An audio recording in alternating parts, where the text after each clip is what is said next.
नमस्कार, स्वागत है आप सभी का। आपके साथ मैं हूं स्वप्निल। वैक्सीनेशन में मरुधरा नंबर 1 है, यह कहना है चिकित्सा मंत्री रघु शर्मा का। चिकित्सा मंत्री ने कहा कि केंद्र ने फ्री वैक्सीनेशन का फैसला राज्यों के दबाव में लिया। राजस्थान में वैक्सीनेशन का काम बहुत शानदार तरीके से हमारी सरकार ने किया है और जब तक हमको पर्याप्त वैक्सीन मिलती रही, हमने शानदार तरीके से पूरे देश में राजस्थान वैक्सीनेशन में भी नंबर 1 रहा। लेकिन 9 तारीख को हम उम्मीद कर रहे हैं करीब 40 करोड़ रुपए की लागत की वैक्सीन अभी आना बाकी है। वो 9 तारीख को जब मिल जाएगी तब राजस्थान को 30,57,000 वैक्सीन इस एज ग्रुप के लिए हम खरीद चुके होंगे। और प्रधानमंत्री जी ने तो अब 21 जून से इस वैक्सीनेशन का काम भारत सरकार के द्वारा करने की बात कही है कल, लेकिन हमारा तो ये काम चल रहा है 1 मई से ही। और अब जब 9 जून को और डोजेज आ जाएगी तो हम 21 तारीख तक भी इस वैक्सीनेशन को जारी रखेंगे। प्रेशर बढ़ा तब जाके कल प्रधानमंत्री जी ने इस एज ग्रुप के वैक्सीनेशन की जिम्मेदारी भी केंद्र सरकार करेगी ये घोषणा की है। तो मैं समझता हूं देर आए दुरुस्त आए। पीसीसी चीफ गोविंद सिंह डोटासरा ने फ्री वैक्सीनेशन को लेकर कहा कि मजबूरी में केंद्र सरकार को ऐलान करना पड़ा। साथ ही उन्होंने महंगाई को लेकर केंद्र पर निशाना साधा। आज देश के प्रधानमंत्री जी ने जो फ्री वैक्सीनेशन का फैसला लिया है वो उन्होंने मजबूरी में लिया है। देश और दुनिया में उनकी बदनामी हुई है। देश के लोगों में जो उनकी लोकप्रियता कभी किसी चैनल से कभी किसी चैनल से आकलन करते हैं तो 80-85% बताई जाती थी, वो घट करके 12-13% के ऊपर देश के प्रधानमंत्री की लोकप्रियता आ गई। तो अब जो फैसला हुआ है उसमें भी अभी ये क्लियर नहीं है कि जब आप फ्री में वैक्सीन दे रहे हो तो प्राइवेट में लगाने की रेटें क्यों तय कर रहे हो। तो मैं समझता हूं कि ये बात हमारी कांग्रेस पार्टी और हमारे नेता और तमाम विपक्ष के नेता बार बार कहते थे कि मोदी जी आपको देनी पड़ेगी, आपको देनी चाहिए, युवाओं के वोट से आप लोग बने हुए हो। अब देर आए दुरुस्त आए, लेकिन देश के प्रधानमंत्री जी से आग्रह करना चाहता हूं कि 18 से कम के बच्चों के लिए भी आप ऐसा कोई प्रयास कीजिए जिससे उनकी जान बच सके। उनको भी वैक्सीन कराने की आवश्यकता है, क्योंकि जब 18 से कम के बच्चे, हमारी स्कूली शिक्षा जो है उसमें तो फिर कोई नहीं जा पाएगा जब तक वैक्सीन नहीं होगी। तो हमारे पास में क्या ऑप्शन है, इस दिशा में भी काम करना चाहिए। तेल, खाने का सामान, सब चीज़ें इतनी महंगी हो गई कि आम लोगों का जीना दूभर हो गया है। इसलिए अखिल भारतीय कांग्रेस कमेटी ने यह तय किया है कि पूरे देश में महंगाई के खिलाफ 11 जून को प्रोटेस्ट होगा, पेट्रोल पंपों के सामने, कोरोना गाइडलाइन की पालना करते हुए। कोरोना की दूसरी लहर में एंटीबॉडी कॉकटेल नया हथियार साबित हो रहा है। जयपुर के एसएमएस मेडिकल कॉलेज से जुड़े कोविड सेंटर में मोनोक्लोनल एंटीबॉडी थेरेपी शुरू की गई है। इससे जुड़े तमाम सवालों को लेकर एसएमएस मेडिकल कॉलेज के प्रिंसिपल डॉक्टर सुधीर भंडारी से खास बात की संवाददाता लवली वधवा ने। काबू पाया जा रहा है और धीरे धीरे कोरोना के जो मरीज हैं उनकी संख्या लगातार घटती जा रही है। इसमें महत्वपूर्ण योगदान निभाया है राजस्थान की राजधानी जयपुर से चलने वाले एसएमएस मेडिकल कॉलेज ने। एसएमएस मेडिकल कॉलेज के प्रिंसिपल सर हमारे साथ में हैं, doctor Sudhir Bhandari sir. Sir, आप लोगों ने कोविड केयर हॉस्पिटल्स को चलाया, 4000 बेड के हॉस्पिटल्स को आप लोगों ने संचालित किया और अब कोविड काफी हद तक काबू पाया जा रहा है। सर, एंटीबॉडी कॉकटेल्स को लेकर के क्या कहेंगे? लोगों का ये कहना है कि ये दवा गेम चेंजर साबित हो रही है। आपका ऑब्जर्वेशन बिल्कुल ठीक है। अगर मैं कोविड की हिस्ट्री के बारे में आपसे बात करूं, first week of covid infection जो कि वायरल रेप्लिकेशन फेज होता है, जिसमें वायरस बहुत जल्द मल्टीप्लाई करता है और उन लोगों में टॉक्सीमिया प्रोड्यूस करता है जिनको कोमॉर्बिड कंडीशंस होती है, जैसे blood pressure, diabetes, heart problem, liver and kidney problem and obesity. ये जब वायरस बहुत अधिक मात्रा में फर्स्ट वीक में ग्रो कर जाता है तो पेशेंट को सांस में दिक्कत होती है, सैचुरेशन फॉल डाउन हो जाता है और सेकेंड वीक के अंदर इन्फ्लेमेटरी फेज आता है जिसको कि साइटोकाइन स्टॉर्म बोलते हैं। Complications of second week are directly proportional to the virus growth और replication in first week. So the science says कि अगर फर्स्ट वीक में आप वायरल रेप्लिकेशन को कंटेन कर लें, जैसा कि रेमडेसिविर के बारे में भी बताया गया है कि हर एक को रेमडेसिविर की आवश्यकता नहीं है, बट जिनका ऑक्सीजन सैचुरेशन फॉल हो रहा है, सांस में दिक्कत है, वायरस रेप्लिकेशन को आप रेमडेसिविर को फर्स्ट 7 से 10 दिन में दे के कंटेन कर सकते हैं।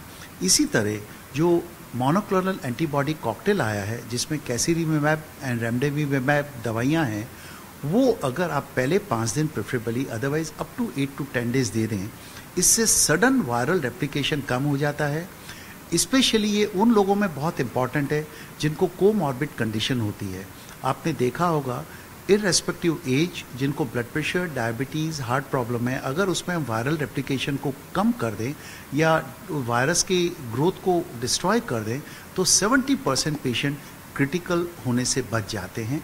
अतः मैं सोचता हूँ this drug gives us lot of hope and lot of positive feelings that we should be able to prevent patient migrating into moderate and critical disease, और जो खासकर कोमॉर्बिड वाले पेशेंट्स हैं उनका हम काफ़ी लाइफ सेविंग में मदद कर सकती है। सर, लाभ की बात करें तो दवाओं का लाभ जिस तरह से आपने बताया, शॉर्ट में जनता भी ब्रीफ में जानना चाहेगी किस तरह से इसका लाभ माना जाए ताकि जनता भी अवेयर हो इस दवा को लेकर के। देखिए, जो लोग ये दवा एक पर्टिकुलर इंडिकेशन में यूज़ किया जाना चाहिए, जो लोग काफ़ी कोमॉर्बिड कंडीशन है, जिनकी अनकंट्रोल डायबिटीज़ है, जिनको हार्ट प्रॉब्लम है, किडनी प्रॉब्लम है, ओबेसिटी है, जिनको कैंसर ड्रग्स चल रही है, जो स्टेरॉयड डिपेंडेंट है, उनमें वायरस के नंबर को कम करना प्राइमरी थिंग है। जो सारे कॉम्प्लिकेशंस कोविड में होते हैं वो वायरस रेप्लिकेशन के कारण होते हैं, और ये जितना वायरस अधिक ग्रो होगा, सेकेंड वीक में एक साइटोकाइन स्टॉर्म प्रोड्यूस करता है जो लंग्स को, किडनी को, हार्ट को अफेक्ट करता है। दूसरा ये भी देखने को मिला है second wave is more aggressive than unlike first wave, बहुत जल्दी लंग्स और किडनी के कॉम्प्लिकेशंस को कॉज करती है। थ्रोम्बोएम्बोलिक फिनोमेना, ब्लड क्लॉट फॉर्मेशन भी सेकेंड वेव में बहुत कॉमन है। तो जो aggressive nature of second wave है, अगर उसी एग्रेसिव नेचर के साथ फर्स्ट फ्यू डेज में हम वायरस रेप्लिकेशन और ग्रोथ को इस एंटीबॉडी कॉकटेल से कंटेन कर लें, मैं सोचता हूँ इसके रिजल्ट्स हमको पेशेंट रिकवरी में मिलेंगे। और खासकर जो हाई रिस्क ग्रुप है जिसमें पेशेंट को क्रिटिकल और वेंटिलेटर पे जाने का डर रहता है, वो पेशेंट का माइल्ड, मॉडरेट से हाई रिस्क में माइग्रेशन को हम काफ़ी हद तक कंट्रोल कर पाएंगे। तो scientifically this drugs looks very encouraging to prevent the critical and high mortality rate. Sir, ये जो कॉकटेल है इसे किस तरह से दिया जाता है पेशेंट को? ये जो दवा है कैसे दी जाती है पेशेंट को? ये इंजेक्टेबल कॉकटेल है जिसके अंदर 2 ड्रग्स होती है, कैसिरीमेब एंड रेमडेसिविर। ये दोनों वायल्स में होती है। अमेरिका के अंदर इसका डोज 1200 ईच आइडेंटिफाई किया गया है, बट भारत में DGCI ने 600 ईच यानी कि total 1200 milligram of both the drugs को आइडेंटिफाई किया गया है फॉर ऑप्टिमल यूजेस। इसको देने का 2 तरीका होता है, एक तो ड्रिप में आप मिला के इनको दे सकते हैं, या फिर एक इनको सबकुटेनियस इंजेक्शन, जिस तरह इंसुलिन के इंजेक्शन लगते हैं उस तरह दिया जा सकता है। दोनों वायल्स में से 600 मिलीग्राम ये ड्रग्स ली जाती है। नॉर्मल सलाइन के अंदर इसको मिक्स किया जाता है और over the 40 to 60 minute normal saline में दिया जाता है। कुछ एनाफाइलेक्टिक या रिएक्शंस हो सकते हैं तो उसको अंडर ऑब्जर्वेशन दिया जाना चाहिए। ये ड्रग सिर्फ अनहॉस्पिटलाइज माइल्ड टू मॉडरेट पेशेंट में और जिनको ऑक्सीजन की आवश्यकता नहीं है उन्हीं को दी जा सकती है। ये ड्रग जो हॉस्पिटलाइज पेशेंट है, जिनको ऑक्सीजन की आवश्यकता है, जिनको सीवियर और क्रिटिकल डिजीज है, उनको नहीं दिया जाना चाहिए। और दूसरा राइडर ये, इस ड्रग को प्रेफरेबली पहले 5 या 6 दिन में दिया जाना चाहिए। मैक्सिमम वायरल रेप्लिकेशन जो कि 9 या 10 दिन तक होता है तब तक दिया जा सकता है, but this is for asymptomatic mild patient to moderate, those who are not admitted in hospital and those who don't require any oxygen therapy with comorbid conditions, they are the ideal patient to prevent their migration into critical and severe disease. तो जनता ये भी जानना चाहेगी किस तरह से, आपने बताया तरीका, आपने बताया किस तरह से दिया जाए, इस दवा को दिया जाएगा, कब इस दवा को लेना चाहिए? अगर दवा को मान लीजिए कोई कोविड पॉजिटिव आया, किसी की रिपोर्ट आज पॉजिटिव आती है, उसे कब इस दवा को लेना चाहिए? मेरा पब्लिक एट लार्ज को ये निवेदन होगा, कोई भी दवाई आप अंडर मेडिकल सुपरविजन लें। जैसे कि SMS कंट्री का पायनियर कोविड मैनेजमेंट हॉस्पिटल है, हमने भी यहाँ पे एक day care centre for cocktail antibody बनाया है। पेशेंट्स वहाँ आते हैं, देयर इज एक्सपर्ट टीम, वो एनालाइज करती है कि ये वॉक इन पेशेंट है जिनको कोमॉर्बिड कंडीशंस है। इन पेशेंट में 20 to 30% में वायरल रेप्लिकेशन आगे घातक कॉम्प्लिकेशंस क्रिएट कर सकता है, ये एलिजिबल है। तो जो एलिजिबल पेशेंट हो under medical supervision, definitely public में नॉलेज बढ़ी है कि कॉकटेल एंटीबॉडी कॉकटेल अवेलेबल है, but under medical supervision particular group of patient जो एलिजिबल है उनको ये दवाई देनी चाहिए, अपने आप को इसको नहीं लेना चाहिए, which is very important. Sir ये जो दवा है कितनी प्रभावी है, और अगर इस दवा की बात करें तो ये कितनी तेजी से जो कोविड का जो वायरल लोड है उसे कम करने में कारगर साबित होती है? देखिए, फेज 2 और 3 ट्रायल्स में इसके बहुत अच्छे रिजल्ट मिले हैं। Even up to 70 to 80% patient के अंदर रिकवरी बहुत अच्छी हुई है और पेशेंट ने क्रिटिकल और सीवियर स्टेज में प्रोग्रेस नहीं किया गया है। साइंटिफिकली फेज 3 ट्रायल में इस ड्रग के बहुत अच्छे रिजल्ट हैं।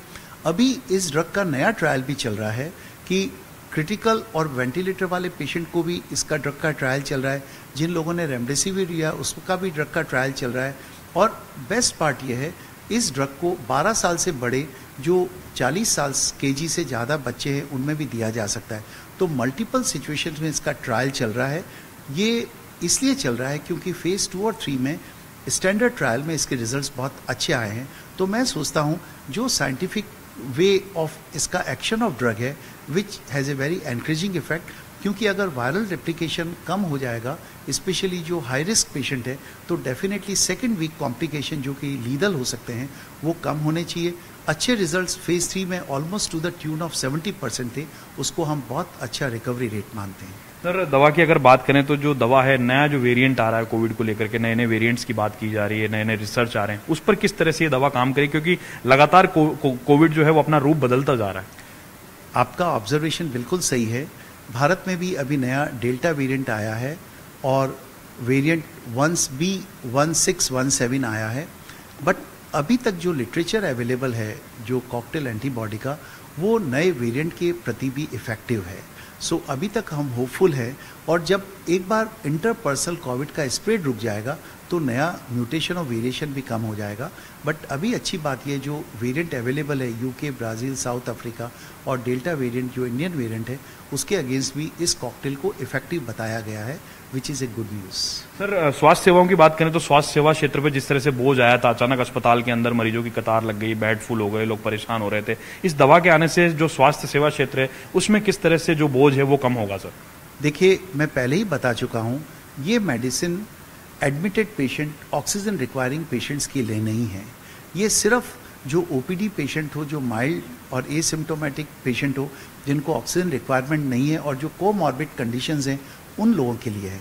अब जो आपका कंसर्न था कि पेशेंट का इन्फ्लो बहुत अधिक हो गया है, अगर हम इन पेशेंट को हाई रिस्क ग्रुप में यूज़ करेंगे इस एंटीबॉडी कॉकटेल को, और अगर वो डिटोरिएट नहीं हो सकते हैं, तो डेफिनेटली वो हमें हेल्प करेंगे कि नंबर ऑफ क्रिटिकल पेशेंट कम हो जाएंगे। अतः इस वेव के अंदर क्रिटिकल और सीवियर पेशेंट काफ़ी आ रहे हैं जिनकी ऑक्सीजन रिक्वायरमेंट ज़्यादा है।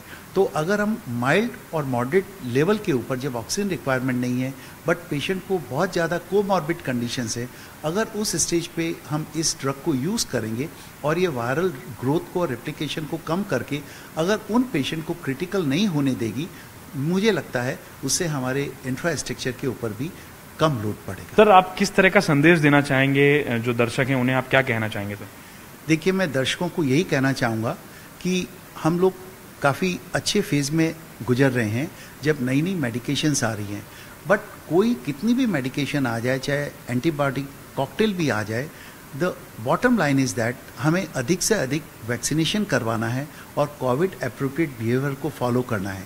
आपको मैं ये कह सकता हूँ कि अगर अधिक से अधिक पॉपुलेशन का वैक्सीनेशन हो गया और इम्यूनिटी डेवलप हो गई, हमने strictly Covid appropriate behaviour follow कर लिया, तो हम इस पेंडेमिक को ओवरकम कर जाएंगे। मेडिसिन्स तो सिर्फ एक बार होने के बाद प्रॉपर ट्रीटमेंट देने का तात्पर्य है, बट हमको इन मेडिसिन्स पे डिपेंडेंस छोड़ के कोविड एप्रोप्रिएट बिहेवियर और वैक्सीनेशन को ज़्यादा अडॉप्ट करना है। Definitely and medicines like antibody cocktail will help to manage the already infected patients, but हमको इन्फेक्शन होने से रोकना है by covid appropriate behaviour and more vaccination of all age groups. Thank you sir. तो आपने जानने की कोशिश की, देखिए किस तरह से ये दवा काम करेगी, और साथ साथ में दवाएं लगातार आ रही है, लगातार सरकारें काम कर रही है, एसएमएस मेडिकल कॉलेज काम कर रहा है जनता के लिए, लेकिन कोरोना से बचने के लिए हमें उसके बिहेवियर का ख्याल रखना पड़ेगा, हमें मास्क लगाना होगा, हमें सोशल डिस्टेंसिंग का ख्याल रखना होगा, और खास तौर पर वैक्सीनेशन जिसे जीवनदान कहा जा रहा है वो भी बहुत जरूरी है। कैमरा पर्सन दिलीप के साथ lovely Wadhwa, news 18 Jaipur. Corona के कहर से कोई अछूता नहीं है, वकील भी इससे प्रभावित हुए हैं। कोरोना के चलते वकीलों पर आर्थिक संकट गहरा रहा है। कोटा में 14 वकीलों की कोरोना से मौत हुई है, जबकि 100 वकील अभी भी क्वारंटीन है। 2 महीने से काम बंद होने से कई वकीलों के सामने रोजी रोटी का संकट है। वकील अब आर्थिक सहायता की मांग कर रहे हैं। अभिभाषक परिषद के अध्यक्ष मनोज गौतम ने कहा, अगर 7 दिन में आर्थिक सहायता नहीं मिली तो आंदोलन तेज करेंगे। ये काफी बड़ी चुनौती रही है कि कोर्ट में हद से भी ज्यादा वकीलों की तो डेट हुई है और मतलब इनके लिए कुछ, हाँ, हम लोग भी अगर यहाँ आ रहे हैं तो काफी यूँ मान लो एक जीवन को हाथ में लेके आते हैं कि हाँ, क्योंकि और हम इस पेशे में कि और कोई फील्ड में जा नहीं सकते। सारे वकील लोग की डेथ हो गई है। ये बहुत दर्दनाक स्थिति है कि हमारे वकील साथी इस दुनिया से चले गए, और लेकिन सरकार को कुछ ना कुछ इसके बारे में कदम उठाना चाहिए थे। जो कोरोना वायरस जो भारत देश के अंदर प्रवेश करा, हमारे कोटा अभिभाषक परिषद के लगभग 14 सदस्यों का देहांत हो चुका है और लगभग 2500 की यहाँ पे स्ट्रेंथ है। संक्रमित की संख्या लगभग 150 से 200 के बीच में होनी चाहिए, और यदि होम क्वारंटाइन को अपन जोड़ेंगे तो वो लगभग 200 के ऊपर जाने की संख्या जाएगी। कुल 2500 के आसपास हमारी अधिवक्ता परिषद की अभिभाषक परिषद की जो स्ट्रेंथ है वो लगभग 2500 के आसपास कोटा की। कोटा में कोरोना का आंकड़ा भले ही थमने लगा है, लेकिन कोर्ट परिसर में आने वाले वकीलों के संक्रमित होने के डरावने आंकड़े सामने आने के बाद कोर्ट परिसर में आने वाले वकीलों की संख्या में काफ़ी गिरावट आई है। कई वकील आज भी क्वारंटाइन चल रहे हैं, जबकि कई वकीलों की कोरोना के चलते मौत हो चुकी है। कोटा से न्यूज़ 18 राजस्थान के लिए ओम प्रकाश मारू। नेटवर्क 18 फेडरल बैंक संजीवनी गाड़ी भारत के कोविड प्रभावित जिलों में जा रही है। वैक्सीन के लिए जागरूकता फैलाने की हमारी इस मुहिम को आप भी अपना सहयोग दें। चलिए आपको दिखाते हैं संजीवनी गाड़ी अब तक कहां कहां गई और आज कहां है।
बात करते हैं करप्शन पर कड़े प्रहार की।